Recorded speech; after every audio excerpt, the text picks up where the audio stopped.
Selamat pagi, selamat berjumpa.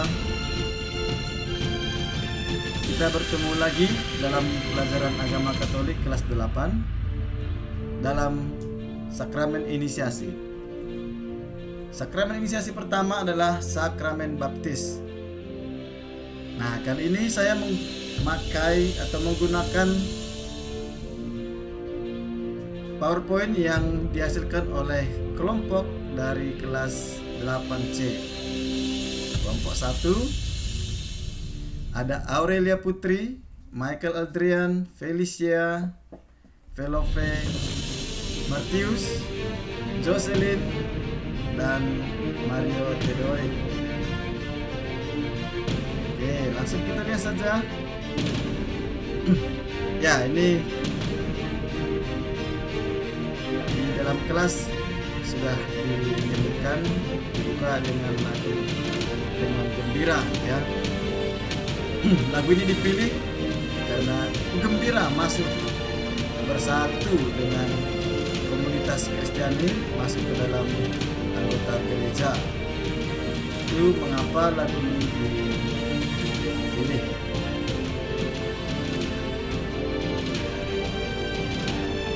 Mari kita berdoa terlebih dahulu. Dalam nama Bapa dan Putra dan Roh Kudus. Allah Bapa yang Maha Rahim, kami bersyukur kepadamu atas berkat yang Kau berikan kepada kami. Bimbinglah kami selama pelajaran hari ini.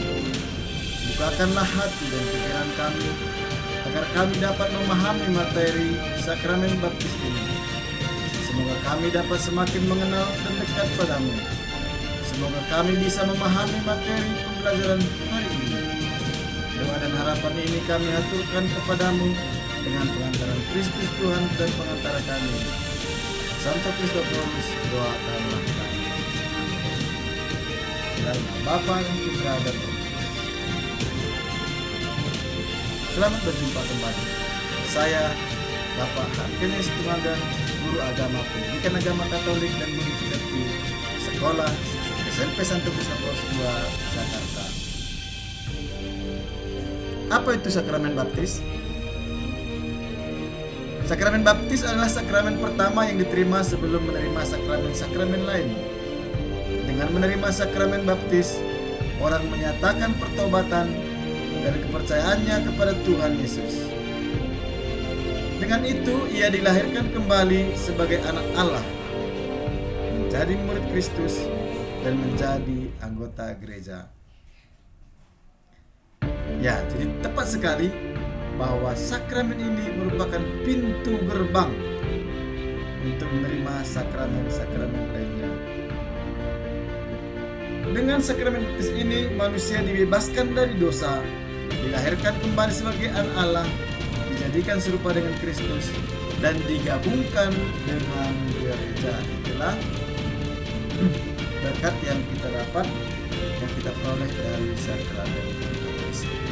Mengapa seseorang harus dibaptis? Nah, sedangkan di dalam agama Kristen Katolik, sakramen pembaptisan adalah untuk meyakinkan dan meneguhkan iman seseorang kepada Tuhan dan menjadi bukti bahwa seorang dibaptis bagian dari gereja Katolik. Nah, ya, ini sedikit penulisan kalimatnya sedikit rancu, ya. Tapi intinya kita dapat bahwa kalau kita mau masuk ke dalam gereja Katolik harus dibaptis terlebih dahulu. Nah, ini diterangkan kembali. Kemudian, mengapa baptis hanya boleh sekali dalam seumur hidup? Nah, kelompok ini menjawab, karena kita hanya boleh baptis sekali seumur hidup, karena Yesus Kristus juga sekali mati untuk kita. Kalau kita sudah dibaptis ketika anak-anak, kemudian dibaptis ulang, itu sudah menduakan Roh Kudus, karena kita ragu dengan baptisan yang telah kita terima. Nah, ini intinya, kalau sudah dibaptis ya sudahlah, ya. Nah, kemudian kalau kamu merasa itu kurang, nah maka kamu harus koreksi diri, kurangnya di mana. Berarti yang kurang itu bukan berkatnya, bukan rahmatnya, tetapi kita dalam menghidupi, dalam mengisi diri kita sebagai seorang pengikut Kristus itu mungkin ada kekurangan.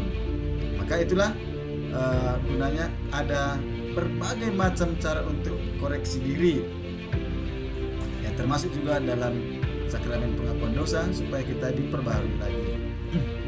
Kemudian dalam perayaan Ekaristi nantinya, ya, setelah kita berhak, kita akan diarahkan untuk kembali berefleksi tentang diri kita. Kita melihat sedikit sejarah, ya. Dalam gereja Latin, dari gereja Katolik, pemberi sakramen baptis adalah uskup, imam, dan diakon, ya, di kanon 861 yang kita lihat di kitab hukum kanonik, ya. Nah, kalau kamu punya KHK silakan dibuka. Kalau ada media elektronik seperti ini silakan di-searching, ya.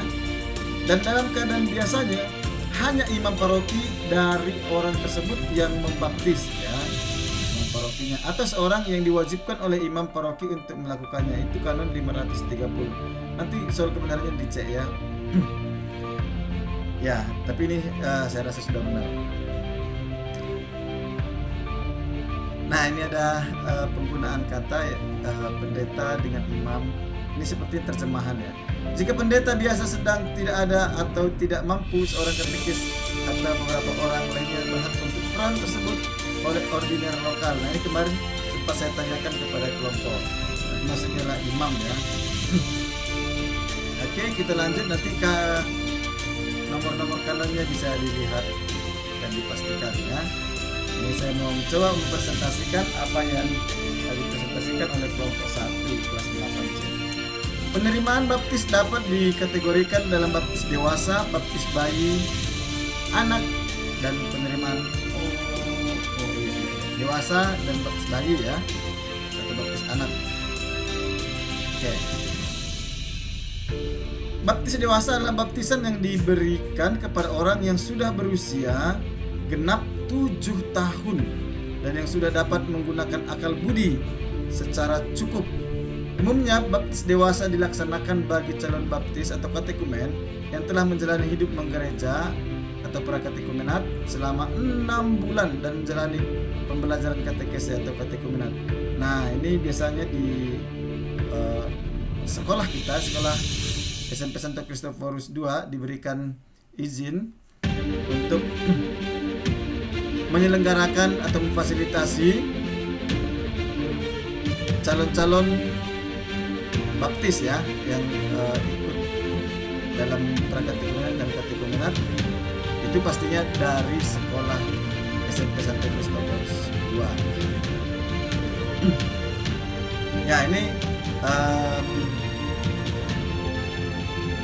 baptis orang dewasa, ya. Tahapannya bagaimana? Ini tahapan sakramen baptis, ya. Ada prakatekumenat, katekumenat, dan tahap baptisan. Setelah katekumenat, kemudian prakatekumenat, katekumenat, dan tibalah saatnya untuk baptisan, ya. Nah, dalam masa katekumenat itu pastinya dipilih atau ditentukan mana yang dirasa layak oleh katekisnya, ya, sehingga diajukan untuk menerima dalam tahap penerimaan resmi. Nah, setelah itu seseorang yang sudah menerima baptis tadi kemudian didampingi, itulah masa tahap mistagogi, ya. Jadi supaya jangan salah arah. Nah, maka inilah tahap pembinaan lanjut, ya, setelah seorang menerima sakramen inisiasi. Nah, katekumen itu terdiri dari 3 tahap, yaitu katekumen selama 2 bulan, calon katekumen atau prakatekumen 2 bulan, katekumen calon baptis selama 8 bulan, dan tahap calon baptis terpilih selama 2 bulan. Jadi tepat 1 tahun atau 12 bulan, ya. Baptis bayi ini baptis yang diberikan belum berusia genap 7 tahun. Jadi sebelum 7 tahun itu dinamakan baptis bayi, ya. Itu bedanya dengan yang dewasa tadi.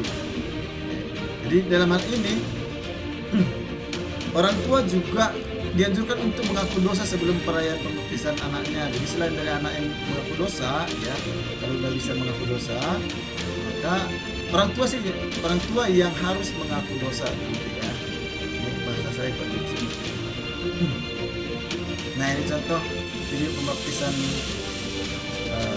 bayi di gereja ya. Kemudian penerimaan resmi dilaksanakan bagi mereka yang baptisannya dilakukan di gereja Kristen atau di bawah naungan PGI ya teman-teman ya. Jadi di luar dari anggota PGI, kalau dia dikatakan Kristen pun dia itu harus dibaptis lagi ya. Tapi kalau dia di bawah PGI cukup diterima resmi ya. Jadi jangan tersinggung saudara-saudara, kalau kamu itu dari luar PGI akan dibaptis lagi kalau masuk Katolik ya. Karena memang seperti itu. Mengapa? Nanti pasti berkaitan dengan apa nih? Kriteria sah tidaknya baptisan Kristen non-Katolik berlaku material baptis ya, pencurahan dengan air dan forma, biasanya di situ ya, di materi dan formanya ya berbeda. Oke.